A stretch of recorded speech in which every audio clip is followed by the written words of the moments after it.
Donc, on va commencer avec Madame Maryvonne Sy-Benhaler, donc présidente du CIRJA, syndicat donc mixte pour l'aménagement et l'entretien de la rivière de la Juine et de ses affluents. Madame la présidente, est-ce que vous pourriez vous présenter ainsi que vos structures en quelques mots? Donc, je suis Maryvonne Sy-Benhaler, je suis présidente du CIRJA depuis septembre 2020. Je suis également adjointe à la commune de Guillerval, dans l'Essonne. Voilà, donc je vous remercie donc d'avoir invité le CIRJA à présenter son rôle en tant qu'acteur GEMAPI sur la problématique des eaux pluviales. Je rappelle GEMAPI, gestion des milieux aquatiques et prévention des inondations. Donc, il faut savoir que notre rivière, la Juine, est une rivière de nappe issue de la nappe de Beauce. Elle est aménagée depuis le Moyen-Âge avec des biefs perchés de moulins. Mais contrairement à beaucoup d'autres cours d'eau, la vallée a globalement conservé les linéaires de fond de vallée et de grandes zones humides. Cela en fait une rivière assez tranquille sur le plan des débordements de cours d'eau partant de crues. Par contre, le territoire est constitué à 95% par des plateaux de grande culture. Ces plateaux sont entaillés par la Juine et ses affluents, ainsi que par de nombreuses vallées sèches, pouvant se réactiver par forte pluie. De nombreuses villes et villages se situent en contrebas dans la vallée. Le territoire est donc vulnérable au ruissellement et à l'érosion. Alors, ce territoire, ça représente 780 km², l'équivalent de Paris Petite Couronne. Nous sommes donc 2/3 sur la région Île-de-France, Essonne, et 1/3 sur le centre Val-de-Loire, Loiret et Eure-et-Loir. 210 km de cours d'eau, la Juine et ses 5 affluents, environ 100 000 habitants. Très bien. Quelles sont les actions ou les besoins d'action qui ont été à l'origine de votre syndicat? Alors, ce syndicat, il a été en prime abord créé en 1959 et il était consacré à l'entretien des biefs. Le CIRJA est devenu un acteur GEMAPI à part entière en 2018, donc récemment. Il a structuré ses équipes et sa politique autour de la recherche de cohérence à l'échelon du bassin versant et du grand cycle de l'eau comme composante du territoire, du climat et de sa biodiversité. Le syndicat s'est progressivement transformé en un outil technique et agitateur d'idées au service du territoire sur des sujets à l'interface de plusieurs politiques, l'eau, les milieux naturels, l'aménagement du territoire. Nous sommes bien dans l'esprit qu'a souhaité insuffler le législateur en créant la compétence GEMAPI. Ensuite, nous avons également une politique intégrée et contractualisée eau, climat, trame verte et bleue. Nous avons traduit cela dans les politiques contractuelles qui nous servent de feuille de route, le contrat de territoire eau, climat et trame verte et bleue proposé par l'Agence de l'eau Seine-Normandie et les conseils régionaux d'Île-de-France et de Centre Val-de-Loire, d'une part, et le programme d'action pour la prévention des inondations, PAPI d'intention, porté par le conseil départemental de l'Essonne. Nous avons cherché à articuler au mieux les compétences des différents acteurs du territoire autour d'objectifs partagés. Donc, on peut dire que nos 4 items sur la gestion des milieux aquatiques et prévention des inondations est suivant les 4 volets. Alors, donc, sur les 4 volets sont aménagement bassin versant, entretien, aménagement du cours d'eau, défense contre les inondations, protection et restauration des sites. Donc, c'est un contrat de territoire qui va jusqu'en 2024 et donc qui nous sert de feuille de route. Donc, vous avez tous les items, favoriser l'adaptation des trames vertes, bleues, turquoises au changement climatique, participer à l'adaptation du territoire dans le cadre du changement climatique, intégrer les enjeux eau, climat et trames vertes et bleues dans l'aménagement du territoire. Donc, notamment en participant à aménager durablement le territoire avec les EPCI et également d'autres organismes, CHP, CAET. Nous sommes également un appui technique pour la planification de l'urbanisme pour les collectivités. Très bien. Donc, on voit effectivement votre syndicat a la particularité d'aller au-delà des classiques zones de rivière pour s'étendre un peu sur son bassin versant et s'occuper effectivement de l'amont, des sources d'infiltration ou de ruissellement. Et je crois que donc maintenant, c'est Monsieur Vaudelin qui doit prendre la parole. Exactement. Monsieur Vaudelin est le troisième vice-président du CIRJA. Il est également vice-président d'une communauté de communes qui s'appelle Entre Juines et Renardes. Voilà. Donc, je lui laisse le soin de poursuivre. Monsieur Vaudelin, est-ce que vous pourriez nous exposer un petit peu les problèmes de ruissellement qui se font sur votre bassin versant? Donc, comme ça a déjà été dit, la Juine est assez peu vulnérable au risque d'inondation. Par débordement, par contre, par sa configuration, le territoire est sensible au risque de ruissellement et d'érosion. Un exemple de vallée sèche qui s'est réactivé lors de l'épisode de printemps 2016, on a eu des très grosses inondations sur notre secteur. Donc, ça ne venait pas de la rivière, c'est bien du ruissellement. Donc, on a eu une route coupée, une cressonnière inondée, ça c'était vraiment problématique, un forage d'eau potable épargné de justesse, et sur les photos, on voit d'autres exemples de coulées boueuses, comme on peut voir, que ce soit en milieu urbain ou du très rural, voire vous voyez, il y a même un rencourt, la coulée de boue a traversé la maison. Et donc, justement, vous nous avez exposé un petit peu toutes les conséquences en fait, du ruissellement. Et face à ça, vous avez réalisé un nombre d'actions assez importantes. Vous pouvez nous préciser un peu ces actions? Voilà, tout à fait. Alors, à la demande des maires et des communes impactées, donc, suite à cet événement de 2016, le CIRJA a mené un diagnostic à l'échelle de son territoire en 2018, donc sur l'ensemble de nos communes. Donc, il y a eu 2 bureaux d'études, EGIS et LIOS ont été mandatés. Diverses données ont été recueillies et croisées pour établir un atlas cartographique des aléas ruissellement et érosion, pour connaître un petit peu ce qu'il se passait en temps de pluie, les enjeux et des risques.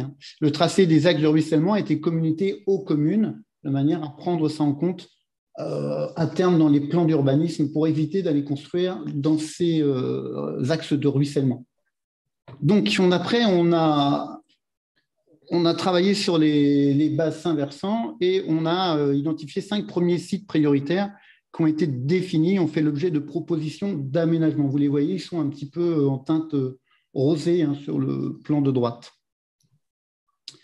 Parmi les aménagements proposés figurent donc des haies, des fascines, des mares tampons, des fossés à rodents, des noues, des barrages bois et quelques gabions pour les fortes pentes.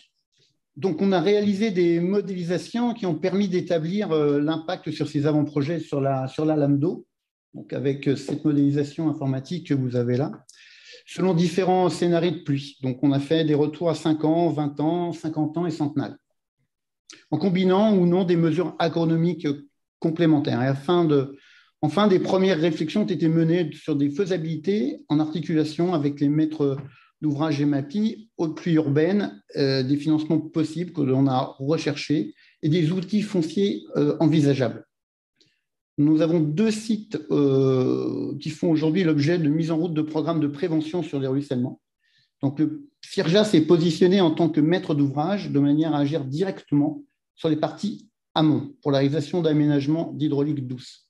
La gestion hydraulique douce est aussi replacée dans la perspective de restaurer des trames vertes et bleues. Donc, on est toujours sur nos haies, nos mares et nos fossés tampons.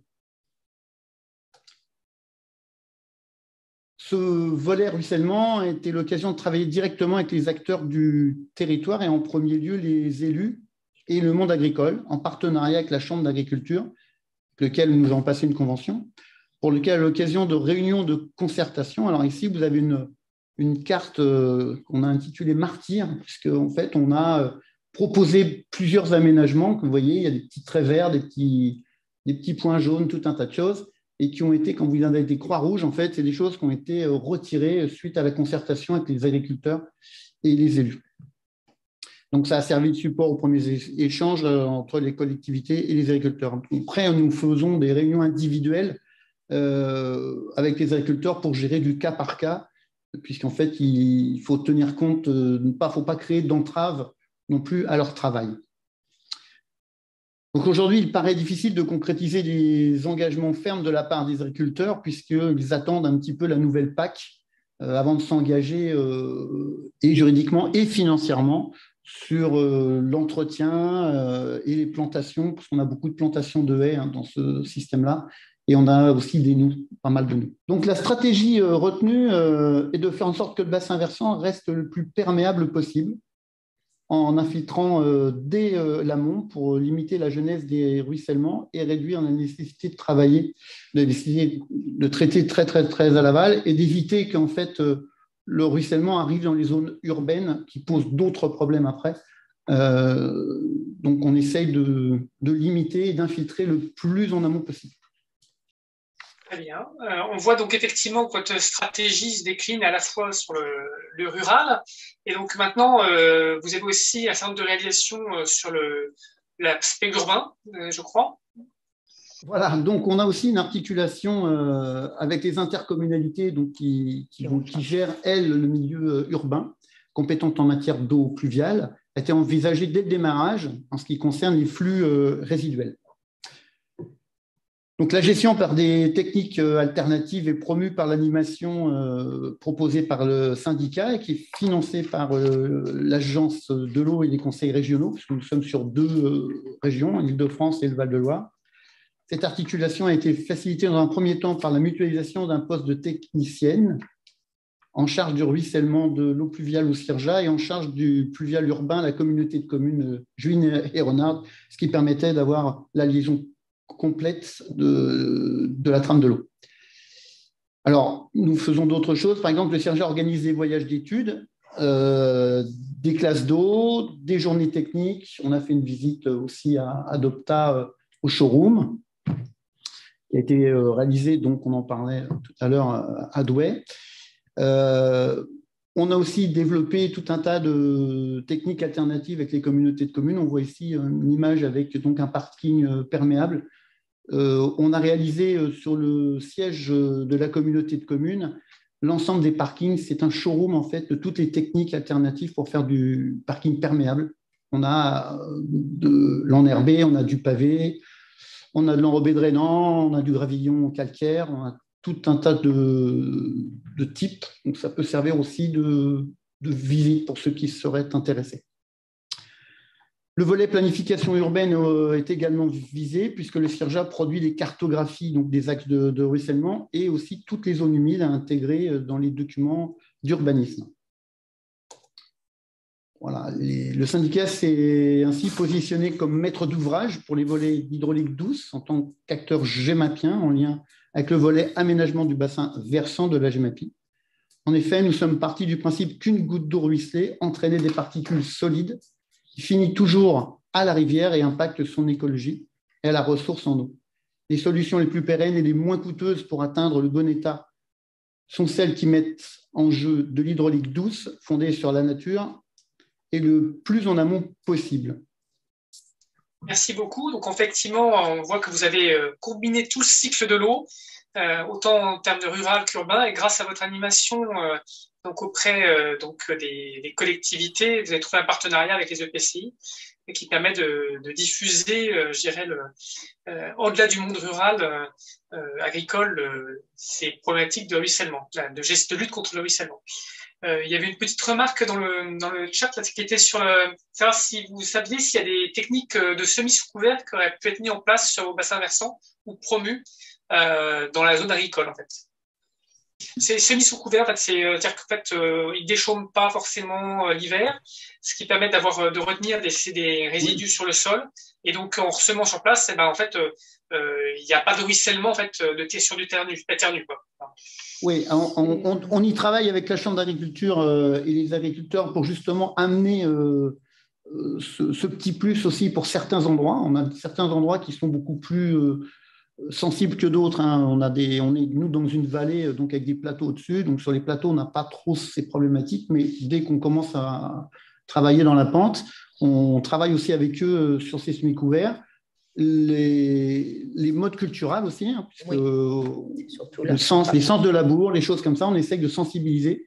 C'est pour ça qu'on a pris un partenariat avec la Chambre d'agriculture, donc qui nous aide aussi à pouvoir transmettre la bonne parole et les bonnes pratiques qui vont combiner avec ce que l'on va faire nous. Comme les filières à bas niveau d'intrants, par exemple, où il y a une animation commune avec le groupement des agriculteurs bio d'Île-de-France et le CIARJA, qui est fait annuellement ou généralement. Tout à fait. Monsieur Hérin, vous voulez vous poser une question, Monsieur Hérin? Vous pouvez mettre la caméra et le son. Oui, c'est pas tant une question, c'est surtout une réaction et une information. En termes d'évolution des pratiques agricoles, il existe aujourd'hui une importante association qui s'appelle APAD, Association pour une agriculture durable. Et c'est une association aujourd'hui d'un millier d'agriculteurs à l'échelle nationale. Et ce sont des agriculteurs généralement de grandes cultures, des cultures de l'ordre de 200, 300, 400 hectares, et qui pratiquent en particulier une agriculture sans labour et avec un couvert végétal permanent. En particulier, alors je dis ça parce que moi j'en ai fait la connaissance il n'y a pas très très longtemps, j'allais dire à la limite grâce au Covid. C'est une agriculture qui en fait est très intéressante dans la lutte contre les ruissellements parce que tout particulièrement le taux de matière organique, ce qui fait défaut dans le ruissellement, le taux de matière organique dans les sols est 4 fois supérieur à ce qu'on a par ailleurs. Voilà. Et ce sont des agriculteurs qui, pour certains, font ça depuis 30 ans. Et donc, qui présentent des retours d'expérience à la fois très intéressants sur le plan impact, mais aussi qui démontrent que ces techniques-là, une fois qu'ils les ont mises en œuvre, alors il y a une phase de conversion comme pour l'agriculture biologique, mais une fois qu'ils les ont mis en œuvre, financièrement, ils s'y retrouvent très largement parce qu'ils réduisent très fortement leurs charges fixes. Donc le coût des tracteurs, qui sont des tracteurs beaucoup moins puissants, une réduction très forte des consommations en énergie, et Dieu sait que par les temps qui courent, c'est hyper important, etc., etc. Et en plus, en termes de rendement, leur bilan démontre que s'ils n'ont pas de pointe exceptionnelle comme les agriculteurs parfois le rencontrent les bonnes années, il y a une chose qui est certaine, c'est qu'ils n'ont pas les très mauvais rendements que certains agriculteurs de grandes cultures et de cultures intensives rencontrent. Et donc, ils ont un revenu qui finalement est beaucoup plus moyenné et finalement beaucoup plus, ils se retrouvent beaucoup plus sereins. Donc, je vous invite à en faire connaissance si vous ne les connaissez pas. Et c'est vraiment une structure très intéressante en termes d'impact et notamment de lutte contre le ruissellement. D'accord, nous notons. Merci, Monsieur Hérin. Peut-être pour terminer par une question un peu plus large, en fait, au final, finalement, le CIARJA, vous êtes intervenu sur le domaine finalement des collectivités, des EPCI et des communes. Quelle a été finalement la réception de votre message auprès de ces collectivités? Est-ce que vous avez vu un changement de pratique ou en tout cas des modifications dans les PLU, les actions? Comment vous feriez le bilan finalement de votre début d'action sur ces zones urbaines en fait? Des communes qui sont très en demande d'accompagnement pour essayer de résoudre un petit peu toutes ces problématiques, d'intégrer tout ça dans leur nouveau PLU parce que voilà, on a beaucoup de nouveaux élus, beaucoup plus jeunes, on va dire ça, et qui sont beaucoup plus sensibles à tout ça et qui veulent apprendre, comprendre et intégrer un petit peu tout ça. Donc, le message passe plutôt bien puisqu'on a des gens qui sont à l'écoute et qui sont preneurs de tout ça, quoi. Nos techniciens font énormément d'animation auprès des collectivités qui sont donc intéressées. Donc, le partenariat se fait dans les deux sens, hein, mais ça fonctionne très, très bien. Oui. Merci beaucoup pour ce témoignage.